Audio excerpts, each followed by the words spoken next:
देखिए अभिषेक जी, ये जो अब हम लोग बातचीत कर रहे हैं, आपके सवाल को मिलाकर के इसके तीन पहलू मेरी समझ में आ रहे हैं। जी। पहला तो ये जो अभी सतीश जी ने और विनोद जी ने जिस बात को रेखांकित किया कि राहुल गांधी, इसमें कोई दो राय नहीं है कि एक बड़ी लकीर खींच रहे हैं भारत की राजनीति में। और जी। गांधी जी से उन्होंने जोड़ा। मैं भी थोड़ा अतिशयोक्ति के लिए छूट लेना चाहता हूँ। मुझे याद आता है जब गांधी जी लौटते हैं अफ्रीका से 1915 में, उसके बाद उन्होंने देश का भ्रमण किया।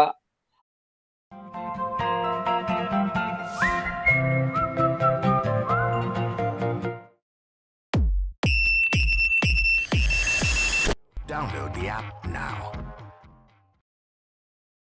और उसके बाद वो अपने तमाम जो उनके विलासिता की चीजें थीं या उनके जी। जीवन जीने की जो जरूरतें थीं, वो धीरे धीरे कम करते चले गए।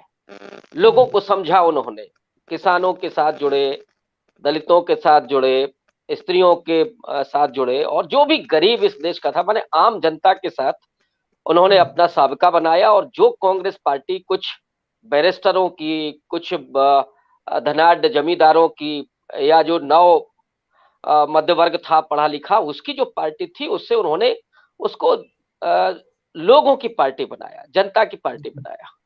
राहुल गांधी को अगर आप देखिए तो पिछले दिनों यूपीए 2 तक की जो यात्रा है कांग्रेस पार्टी की, वो कांग्रेस पार्टी किस तरह की हो गई थी। बहुत सारे मैनेजर्स वहां पैदा हो गए थे। कांग्रेस पार्टी को लगता था कि नहीं, आइडियोलॉजी पे काम करने की जरूरत नहीं है। अगर हम लोगों के कल्याण के लिए कुछ काम कर रहे हैं, मनरेगा हो, आरटीआई हो, या भोजन का अधिकार हो, ये कुछ चीजें हम लेकर के आएंगे तो लोग बस खुश हो जाएंगे और हमारा काम चलता रहेगा, हम सत्ता में बने रहेंगे। लेकिन बीच में जो हुआ वो भी हम लोगों ने देखा। तो जनता से जो जुड़ाव था वो कांग्रेस पार्टी का कम होता चला गया। और यही वजह है कि एक झटका जब लगा 12-13 में, एक आंदोलन हुआ, तो उसके बाद वो कांग्रेस पार्टी अपने सबसे बुरे दौर में पहुंच गई। माने सबसे ज्यादा जहां असफलता मिली वो वहां पहुंच गई। और अब जी। उसके 8 साल के बाद राहुल गांधी वहां जा रहे हैं जो गांधी जी ने काम किया था। मैंने कहा कि ये मैं अतिशयोक्तिपूर्ण बात कर रहा हूं, गांधी जी से तुलना करना बड़ा कठिन काम है।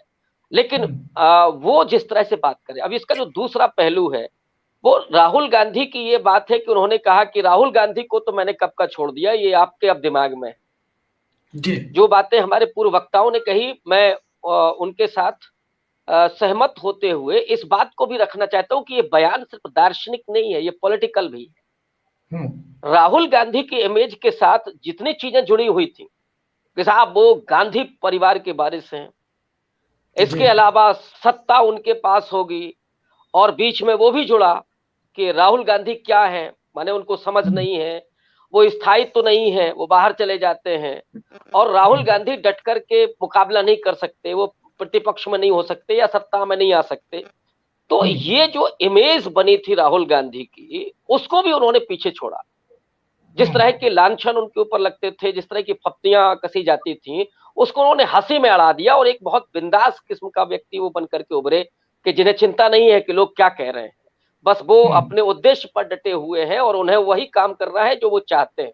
जैसे वो जी। डर और नफरत और हिंसा की वो बात कर रहे हैं लगातार कि हम प्रेम चाहते हैं, लेकिन ये जो सत्ता है, ये जो विचारधारा है, वो डर और हिंसा की राजनीति कर रही है, देश को बांट रही है और हम उसको जोड़ना चाहते हैं। तो वो उस पर लगे हुए हैं और मुझे लगता है कि बड़े उद्देश्य के साथ ये काम कर रहे हैं। तीसरा जो पहलू है जहां से आपका सवाल निकल करके आता है कि जी। वो जरूर अपनी जो छवि है उसको, कांग्रेस पार्टी की हमें चिंता नहीं है वो जीते हारे, लेकिन राजनीति तो होनी ही है, वो राजनीति से विमुख नहीं हो सकते या कांग्रेस पार्टी नहीं हो सकती। उसके लिए जी। खड़गे उनके लिए बहुत बड़ा दाव है।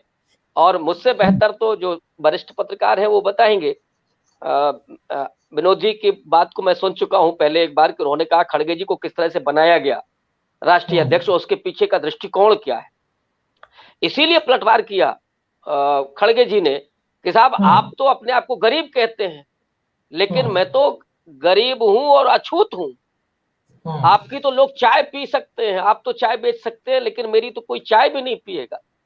तो गुजरात में जाकर के, और वो गुजरात है मुझे अफसोस होता है कि वो गांधी जी का गुजरात है कि जिसके आज भी तकरीबन 200 गांवों में दलित मंदिर में प्रवेश नहीं कर सकता। ये इस देश का एकमात्र ऐसा प्रदेश है जहां पे ऊना कांड जैसी घटना होती है, जहां जिग्नेश मेवानी उसी के बाद एक दलित चेहरा बनकर के उभरते हैं और दलितों का वोट कांग्रेस पार्टी को जाता रहा है, लेकिन बीच में बीजेपी ने उसमें बहुत काम किया।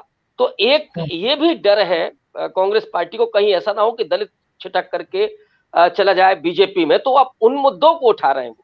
तो मुझे लगता है कि खड़गे एक बेहतरीन राजनीति कर रहे हैं उस डिस्कोर्स के साथ कि जैसे हम हाशिए का डिस्कोर्स कहते हैं, दलित का सवाल है, और राहुल गांधी बनवासी बनाम आदिवासी की बात कर रहे हैं। पूरा डिस्कोर्स उन्होंने चेंज कर दिया।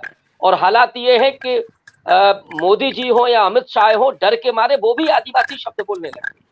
तो आप राहुल गांधी की इस समय के यात्रा को और उनके भाषण को देखें तो मुझे लगता है कि बीजेपी के सामने उन्होंने बहुत बड़ी लकीर खींच दी है और अब वो अपने पाले में खींच करके ला रहे हैं।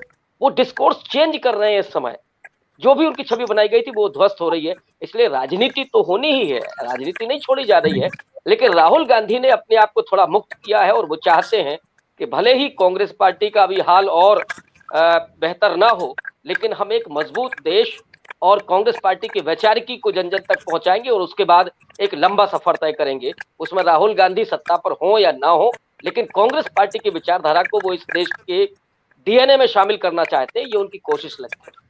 जी, आपने